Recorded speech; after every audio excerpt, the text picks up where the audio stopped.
Want to start fishing but feel a little overwhelmed? I get it. You walk into a store and it's chaos, right? You got rows of rods and reels and thousands of lures and a wall of fishing line that makes zero sense. Well, I'm Darren Wendell with Wendell Fishing, and in this two-part series, I'm cutting through the noise so you can start catching fish without frustration. Let's get started. All right, step one, rod and reel basics that make sense. Now, your rod and reel is obviously your fishing tool, right? Everything connects to it. You pick the wrong one, frustration. Pick the right one, confidence. Now, we've all walked into Walmart and likely walked down the fishing aisle, and you're gonna see three styles of reels, right? You're gonna have Spincast reels. These are easy, but they're limited, and they're really great for ponds and small fish and casual days. And they're very easy to use because it's just a push button, but you're gonna have limited distance and power. So really great option if you're trying to get your kids fishing with ease.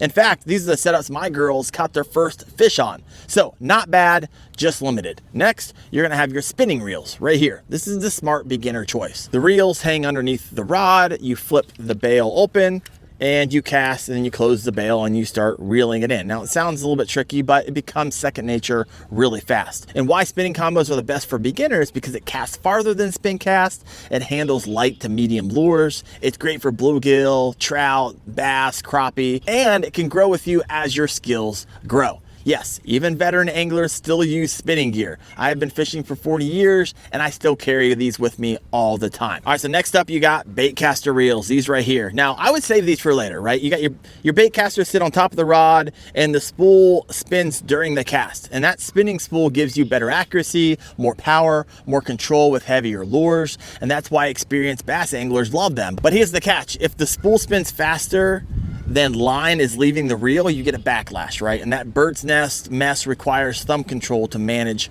properly. It's a great tool, but really just not for day one. So right now, let's build confidence, not frustration. And once you dial in the spinning reel, then you can graduate to the Baitcaster. All right.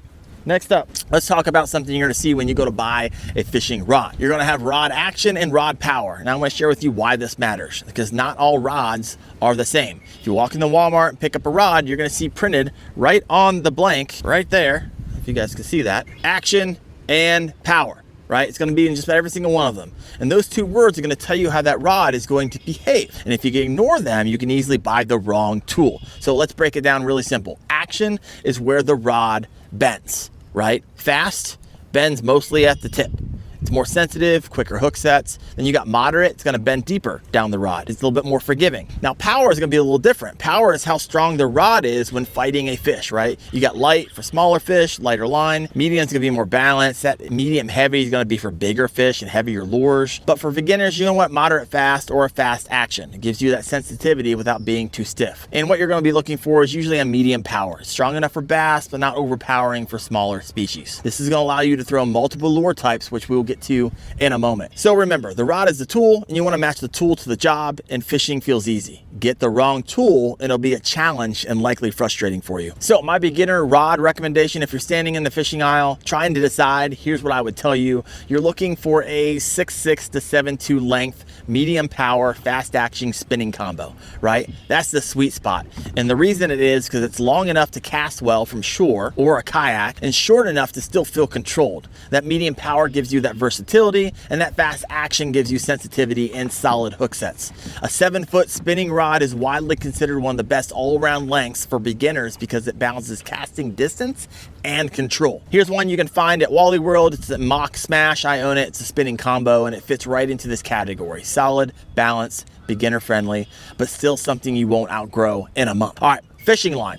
That wall isn't as complicated as it may look. When you walk up to the wall fishing line at Walmart or any tackle shop, it feels overwhelming. Different brands, different colors, different numbers, different materials. But here's the truth. You're really only looking at 4 main types of fishing line. And the reason it looks like 100 options is because each one of those 4 types comes in different line tests, meaning the breaking strength of that line. That 8-pound or 12-pound on the box, that's how much weight the line can handle before it breaks. So let me help you break you down the 4 main types of fishing line. First, you got your monofilament or mono. It's a single strand of nylon. The strength, it has stretch, which absorbs shock when the fish surge. It's forgiving on hook sets. It floats. It's really great for topwater baits. It's inexpensive and it's really easy to tie knots. The downside is it's slightly less sensitive due to the stretch, but this is the best starting point for most beginners. 2, 2, you're gonna see fluorocarbon. It's denser than mono, and the strength is it has less stretch, it's more sensitivity, it sinks, which is really great for bottom techniques, and it's nearly invisible underwater. The downside, it's stiffer, a little harder to manage on spinning reels, and it's more expensive. It's great once you understand line management and you want more feel.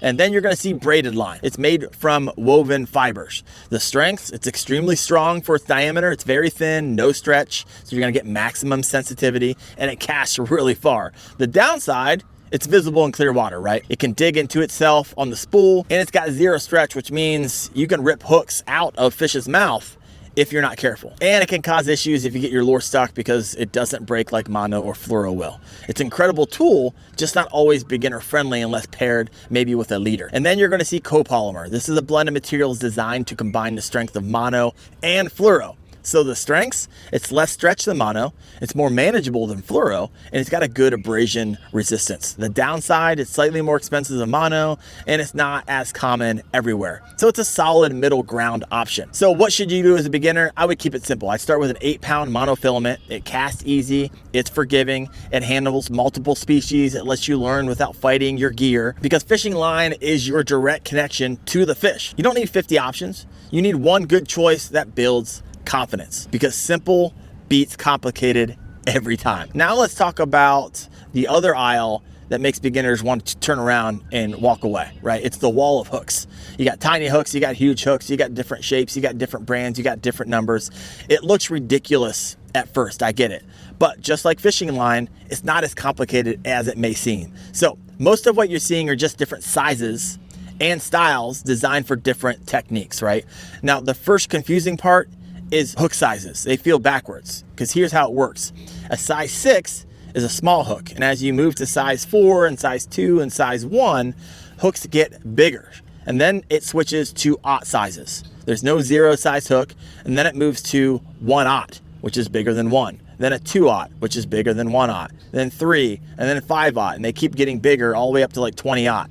So before the aught, the smaller the number, the bigger the hook size. After the aught, the bigger the number, the bigger the hook size. Yeah, no one explains that when you're standing there, looking confused. Now, here's what actually matters. Hook size should match the bait you're using, right? Not just the fish you're targeting. For most beginner freshwater fishing, especially with soft plastics like worms, you can safely start with size 1 to 3-aught hooks, right? That range covers small soft plastics and wacky rigs and light Texas rigs. You don't need 20 different hook sizes to start. You want to pick a couple sizes in that range, match them to your bait, and go fish. And once you hold them in your hand to see how they compare to your lure, it'll start to click over time. And just like everything else in fishing, simplicity wins early. Now we're gonna get into the fun part. You got the rod, you got the reel, you understand the line, you survived the hook aisle. Now let's actually get that set up the right way, because here's a mistake most anglers make. They buy 25 different lures and never really learn how to fish any of them. Instead, we're going to use lures that each teach you a different skill, and together they build a foundation. All work perfectly on your medium power, fast action spinning combo with that 8 to 12 pound mono. You don't need another rod. You don't need a heavier line. You don't need 14 colors. Number 1, a compact spinner bait. If you don't know where the fish are, this is going to be your search tool. You're going to tie it directly onto your mono, no leader, no snap, just keep it simple. Make a cast, let it sink for a second, and then start a steady retrieve. You should feel the blade thumping in your rod, right? That vibration tells you that it is working.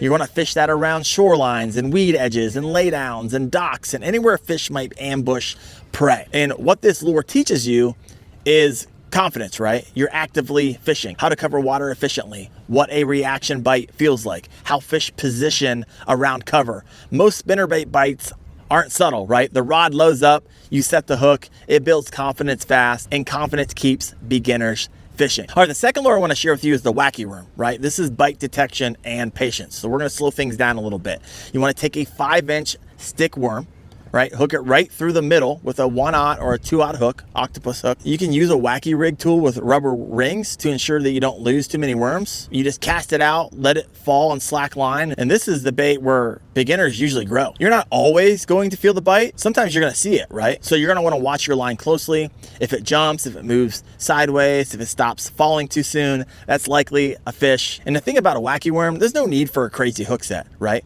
You just do a sweeping hook set, just lift the hook and boom, you're gonna catch it. You're gonna hook it. This is gonna teach you patience and line watching and subtle bite detection and not overworking a lure. And that spinning gear shines here because it handles light, unweighted baits better than bait casters, because the wacky worm is finesse fishing, and finesse catches fish everywhere. Now, I do, however, recommend using the wacky worm as a target strategy, not a cover water method. So after you throw it, you're going to do like tug, tug, pause, tug, tug, pause. And after doing that 5 times, reel it in and target another area. You will increase your chances and your catch rate. Also remember, hook sets are free. Like after a while, you'll know what to fish and what's not. But at first, if it feels like a fish, you're not quite sure, set the hook, it's free. All right, so now let's talk briefly about the stuff no one talks about until they really need it. Everyone gets excited about rods and reels and lures, but they forget about the basics, right? So let's walk through some of the basics really fast. You're gonna need some type of tackle box or storage or organization. When you can find what you need quickly, you spend more time fishing and less time digging through a backpack like it's airport security. Number 2, needle nose pliers. Hooks end up where they shouldn't sometimes, including deep into a fish's mouth or occasionally into your hand. So pliers is gonna let you remove hooks safely and protect you and the fish. You're gonna wanna carry with you some type of line cutters or scissors, right? Probably not a good idea to be using your teeth all the time. Also, if you're using braid, it's not gonna work for you. I would also bring with you some type of first aid kit, right? Hooks are sharp. Rocks are slippery. Most days you won't need it, but the day you do, you'd be glad that it's there. Also, don't forget about this one, sun protection. Fishing means long exposure to the sun, even on cloudy days like the one we have right now. So hat, sunscreen, long sleeves are gonna protect you from burns and long-term damage. Also, polarized sunglasses. This just isn't comfort, right? It's function. Polarized lenses are gonna cut the glare off the water, helping you see through the water. And this is gonna help you spot cover and fish and protect your eyes from flying lures that you might get caught and come flying back at you at 60 miles an hour. And also, this one's really important. If you're thinking about getting to fishing, you're thinking about getting to a fishing kayak, which I'm in right now, that's awesome. But kayak fishing comes with some risk, right? Wind, current, boat wakes, cold water, weather changes, all of it matters. Like, can you re-enter your kayak if you flip it over? Can you flip your kayak over in the water, right? Do you understand cold water risk? Does someone know your float plan? If not, I highly recommend KFAST, Kayak Fishing Advanced Safety Training. It was built specifically by kayak anglers for kayak anglers. You're gonna learn re-entry skills, cold water survival, weather awareness, float plans, and risk management. Because catching fish, guys, that's optional. Coming home, that's not. So head over to kfast.co and get certified today. So now that you understand rods and reels, line basics, hook sizing, 3 core lures, and the essential gear, it would be easy to think, I'm ready. Not quite. Having gear isn't the same as knowing how to use it, right? In part 2, we move from buying equipment to actually catching fish. We're gonna cover how to spool your reel correctly, the one knot that you'll need, how to find water that holds fish, and how to fish legally. So don't just stop at the setup. In the next video, I'm gonna actually show you how to get on the fish. I'll see you guys in a minute, right there.